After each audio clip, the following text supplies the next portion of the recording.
Hey guys, Mr. B XRP here, and welcome back. Today is March 26th of 2020. And FYI, as I opened up CoinPaprika today, it had a survey on what you recommend they add to their site in the way of services.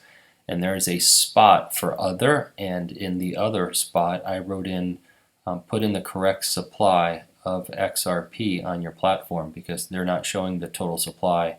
All of the XRP that Ripple is holding in escrow is not showing on CoinPaprika. It's not showing on CoinMarketCap, and it'd sure be nice for them to get that on there. So I recommend anybody who's interested, go over to CoinPaprika, and as soon as you open up the site, you should get the survey, and maybe you should request the same thing as well. I think that would be great. Before we get started, a quick correction. Yesterday, I talked about the investment that Ripple had made in BRD Bird Wallet. And I think I had said, or I know I had said 700 to 750 million, and I actually meant to say $700 to $750,000. So I apologize. I am not perfect, and I thank those who pointed that out to me.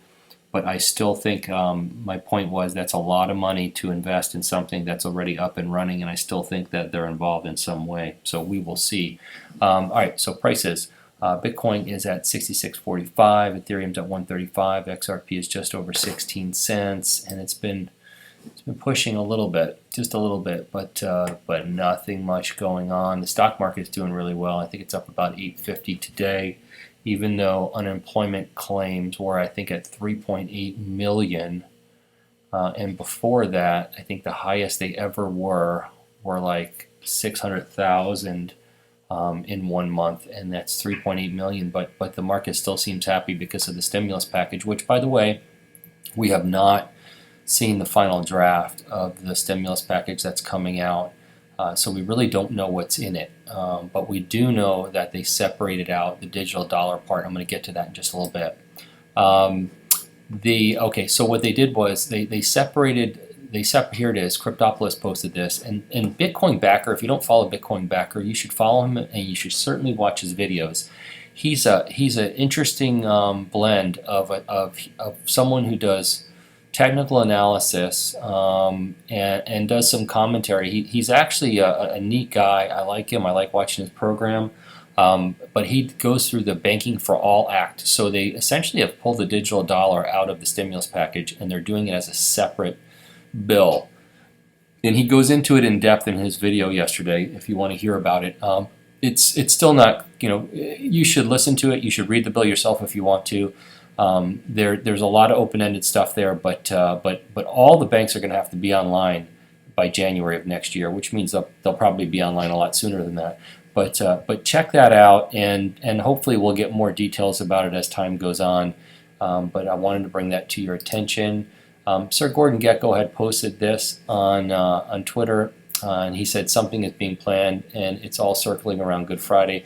Well, the reason why I was interested in this was one of the things that I've noticed in this crisis is that Russia has been completely quiet. I mean, I don't think they're reporting to the CDC. I don't think I've seen them on the maps, so I think they've been very quiet.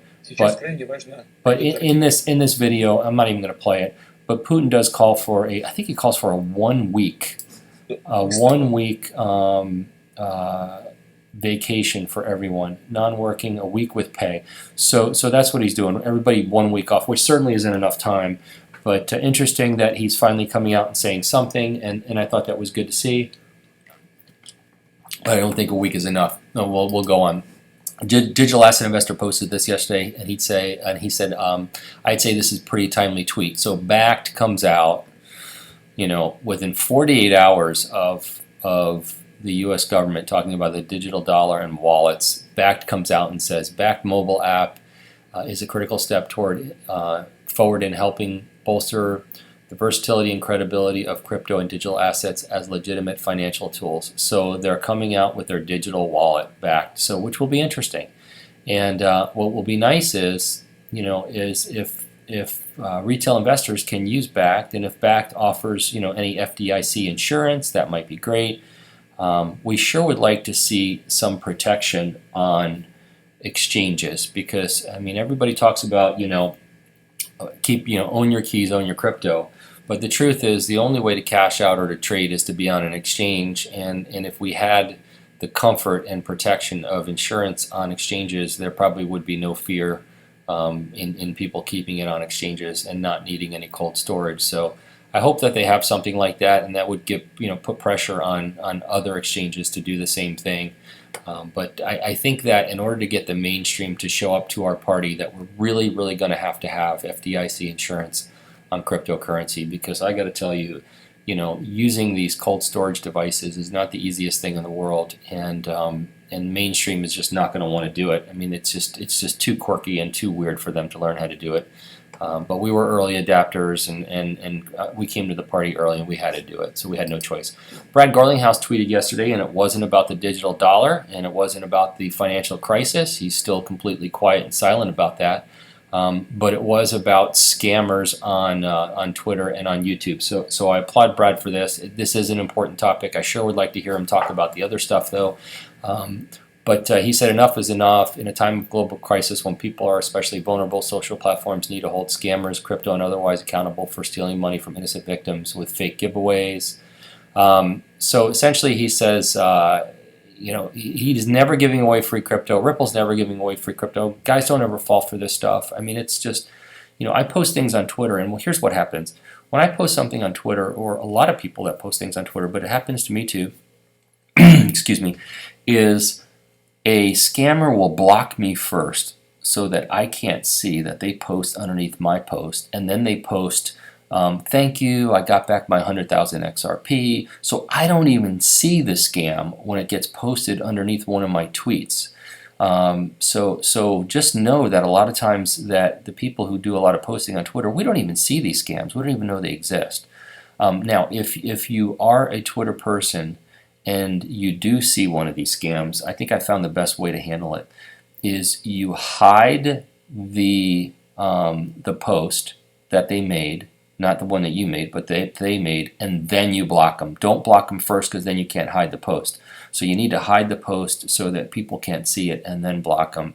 And I think that's the best defense if you want to help the community in staying away from these scammers. So it's hard, guys, though. We try.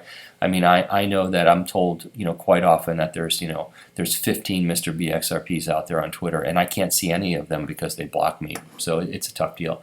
All right, I wanted to revisit this. So many of you know, and some don't know, and that's why I'm revisiting this. So there's a lot of new people here, that I did go to Swell last year in Singapore in November. And I did have a chance to meet with a lot of people from Ripple, but I did specifically get to meet with David Schwartz, and I did have a conversation with David Schwartz, and I wanted to share that conversation. So what I've done is I've gone back to the video I made about it, and I'm just going to share where I talk about some of the questions I asked David, because I wanted the newer people to hear it, and the existing people who may have forgotten this to hear it again, and to hear the conversation I had with David and the answers he gave me. So that's the purpose of doing this, and I hope that you guys enjoy it. Hang on, I'm going to play it for you. It's just a few minutes.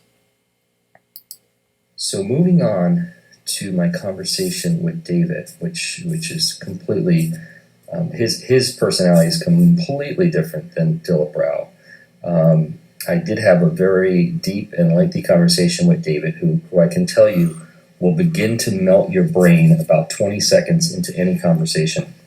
I am not a technical guy. I try to hang in there. I try to understand. I ask questions for clarification, because it just doesn't sit with me well. I'm a sales and marketing guy, so it's not my deal. But when you're talking to David Schwartz, you got to listen, and you got to ask questions. But first, let me set the stage. By the time I met with David, I had just traveled 25 hours on an airplane, got to the hotel, got a couple of hours sleep, and frankly, in the 4 days I was in Singapore on the ground, I only slept about 12 hours in 4 days. So my point is, I certainly wasn't myself, but I figured nobody else was themselves either. It's amazing how much of the trip came back to my memory. After I got back over several days, I began to remember a lot that happened. It's really hard. That time travel is unbelievable. And I couldn't sleep when I was there. For whatever reason, my biological clock was messed up. So, but anyway, I did want to kind of put these thoughts down and share them with you.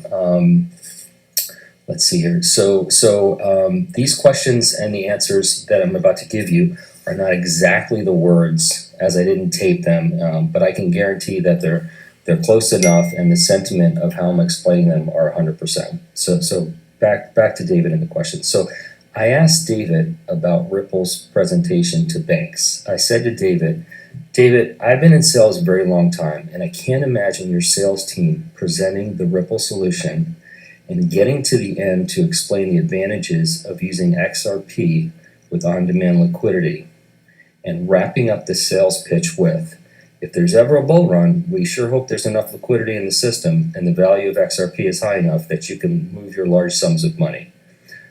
David looked at me and said that was the biggest challenge in the presentation to financial institutions, is keeping their expectations under control on when they'd be able to use ODL for the larger transfers. So I kind of ended that question there. When you're talking to these people at Ripple, you kind of have to, I think, temper yourself a little bit on how far you can go. So I think that was about as far as I can go with that. But obviously there needs to be an increase in the value, which David has mentioned many times, and certainly we have a corridor situation where we need more corridors open. But that was the first question I asked him, which brings me to the next question. I said to David, there's really two schools of thought in the XRP community. There's the Galgatron theory, with the price rising slowly over a long period of time, or there's the mass adoption event where everybody gets off the bench at the same time to jump in the game. And David looked at me with a little bit of a grin, and he said, the flaw in the slow and steady theory is that if it starts to move slow and steady, investors will pick up on it, jump in, and it won't stay slow and steady for long. So I think he made his point that he doesn't believe slow and steady is going to be the way this goes. Now, let me just say this. He's obviously the person that understands XRP the best on the face of the earth. But nobody in the universe has ever experienced XRP before.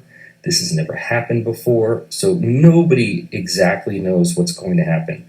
And I don't even think he knows exactly what's going to happen. He has an idea what's going to happen, but nobody knows for sure what's going to happen. Maybe he knows how it's going to happen, but nobody really knows what's going to happen.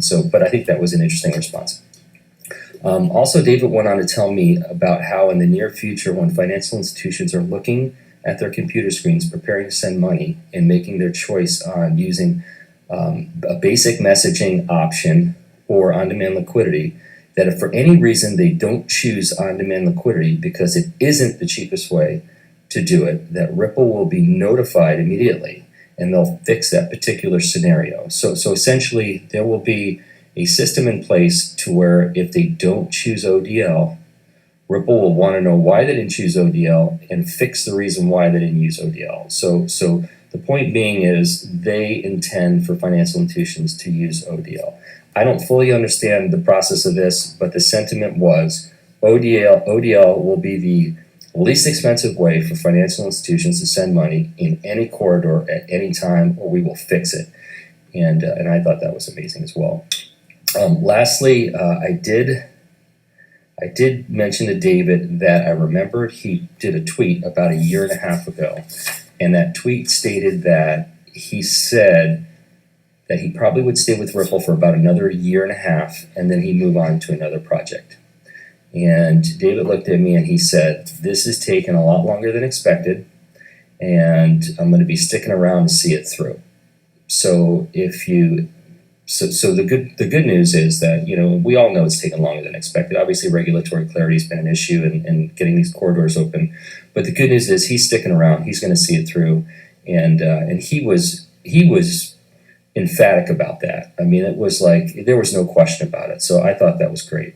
One of the things I want to mention, if you guys ever wonder why I'm so bullish, or the digital asset investor is so bullish, or Brett Kimes is so bullish, it's the progress, it's the teams, it's the confidence like this, hearing from people at Ripple that solidifies we're in the right place at the right time with the right project. And to some of the haters out there who say we're paid by Ripple to... All right, so that's it. So I hope that you guys enjoyed that. I wanted to share that with you because I know a lot of people haven't seen it. If you want to see that whole video, and there's really not that much more. Actually, that's really the whole part about David. So, but it is in my catalog on my YouTube channel. If you want to share that video with anyone, or obviously you can just share this video, whatever you'd like to do. But anyway, I want to share that with you. I think it's important to remember these things. They were amazing when we were in Swell. David and his wife were fantastic. They have such a great, sense of humor. They're both highly intellectual. She's a lot like him, but had a great personality. I mean, we just really had an awesome time.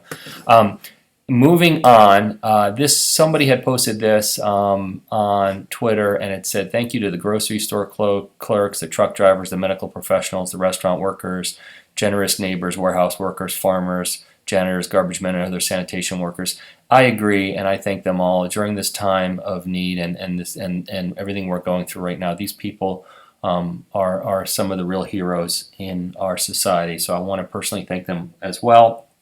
And I am not a financial advisor. I'm not an accountant. I am not a farmer, but I thank farmers certainly. And I'm not a crypto expert. These are my opinions only. Don't make any financial decisions based on anything I say. This video is intended for educational and entertainment purposes only. Please like and subscribe. If you haven't subscribed to me yet, what are you waiting for? And you can hit the notifications button if you want to be notified when my new videos become available, and share my videos with anybody who you think would also like them and appreciate them. And I hope everybody has a fantastic day. Thank you.